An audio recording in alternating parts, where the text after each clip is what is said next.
Hey everybody.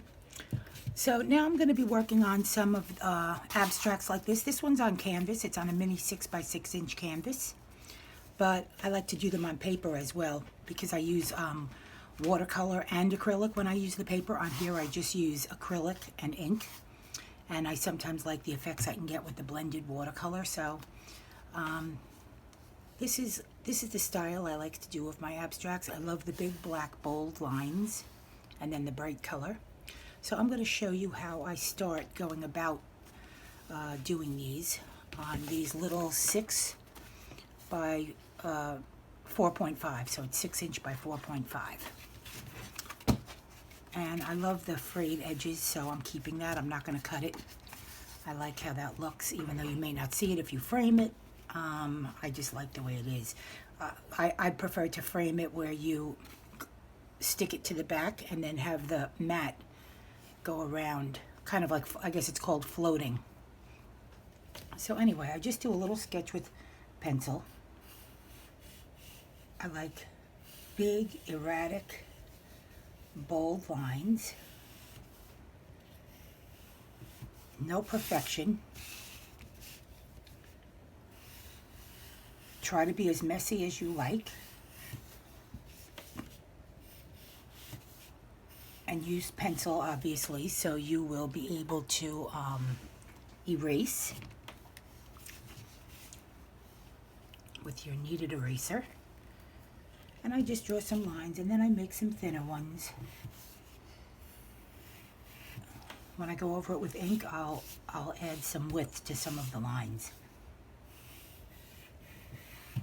Do some straight and some curved. Just mix it up a bit. These are very good to do, not even if you want to have art for your wall, but just as a practice. As a practice to see what you like. When you're finished, you look at it, you see what you like. If you like this part but not this part, then go replicate this somewhere else. Go do a lot of this and leave that out. That's kind of where it's great to practice on little pieces like this. If you want to go bigger, that's what these are great for, practicing on mini pieces and then going bigger. That's actually how I started. I started on mini pieces and then eventually went bigger. My biggest piece is about 60 by 40, I think. That's the biggest I ever did. Although I did a huge mandala in my other room. When my other room was a studio, I did a huge mandala on the wall. I'll show you that later. Anyway, so I'm kind of happy with it now. Now I'm going to use my ink, my Sharpie pen. I could use something I like to do a lot, and I'll do it in the future, is using a fine line brush with my Bombay India ink. I love doing that, especially on these. But right now, I'm just going to use my pen. I actually use an ultra fine and a fine, because this is just good for making the bolder lines.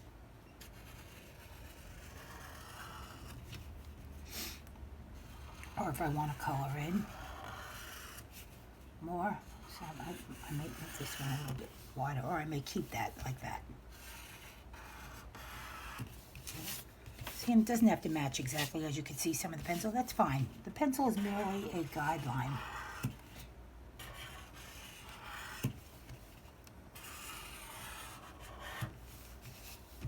So I can kind of map out my paper.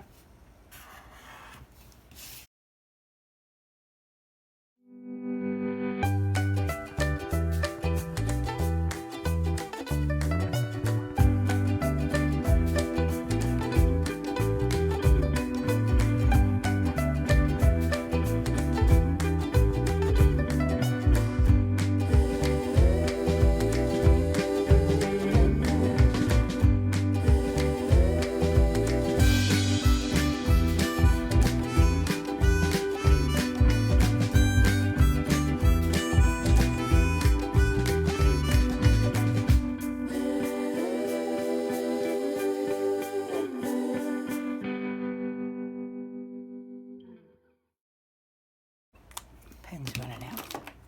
I go through these like water.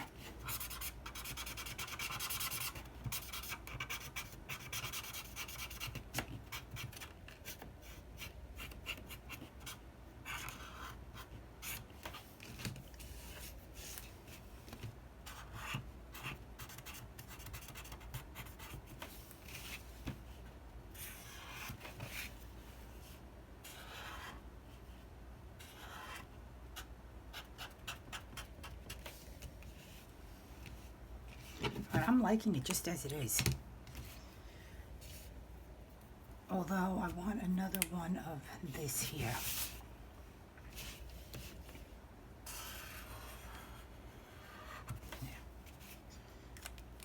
So what did you notice I did? Some thick lines, some thin, some crooked, some straight, some dots, some dashes. Pretty simple. Now I just take my favorite eraser.